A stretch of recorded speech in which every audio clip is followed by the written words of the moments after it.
And this next one, we got another cool matchup between Rong and Chris Padilla. And Rong, he's worked his way back to the UFC. He got cut his first go round. He went 1-2, and he debuted at 21, and he just wasn't ready. He missed weight twice and didn't have a good run, but came back, fought in the Road UFC tournament, went 3-0. 24 years old now. He's probably a little bit more ready to handle the UFC spotlight, and he's going to be trying to come back, get back in the win column. But he's going to be taking on Chris Padilla, who had an amazing UFC debut in April. He got called up less than a week's notice, said yes, made weight, got a first-round finish as a big underdog. I mean, there's not much more you can ask for than that. And overall, he's won 4 in a row. Both fighters have momentum, and this fight's going to tell you more about Padilla, because if he can replicate a similar performance here against Rong, who I think is a little bit higher level than James Yontop, I think that's going to be a very, very impressive statement. But Padilla, athletic guy. On the feet, he's better when he can go forward. He's fast. He has good feints, good jab, and he backs guys up and likes to clinch you.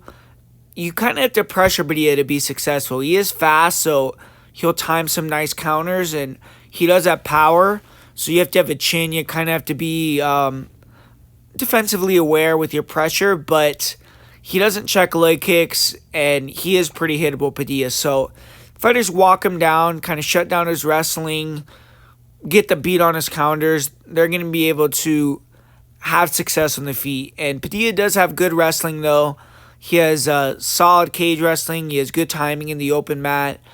And his top control, his ground and pound, his submission game are all on point. He's also aggressive, and he's a finisher. I mean, he's finished all but one of his wins. So if you look at his last fight, that back take was really nice. He got the quick submission, and that's what he's going to be looking to do here. But Rong, good boxing. He's a pressure fighter. He's just a little bit slow. His footwork is plotty. Doesn't have fast hands, but he'll throw nice 1-2s. He's comfortable in the pocket with his counter hooks. And he has good counter knees too, which I think could be effective here against Padilla. He's durable. His defense isn't good, but he could take a shot and keep coming forward. And when he backs fighters up, he will let his hands go and rip the body. And if he can back up Padilla and be in the pocket, I think he's going to have a big advantage there.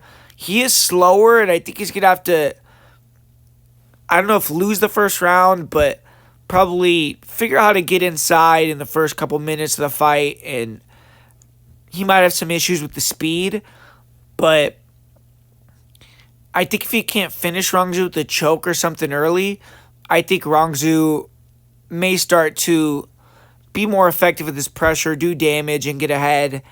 And Chris Padilla would have to have really good cardio, I think, if he can't get the takedown to win this fight, because Rong is going to be pressuring him, and Padilla is not going to be comfortable in the pocket. But Rong is putting a lot of work in his grappling. He's gone to the U.S., he's training with guys like Jordan Levitt, and his takedown defense in his Road UFC tournament fight looked really good. And when he did get taken down, he got back up to his feet pretty quickly. One thing he showed in his recent fights as well is improved cardio. He was able to, get taken down early, scramble, get back up to his feet, and then beat down the wrestlers when they got a little bit tired. And I think he should probably be able to keep this a stand-up battle.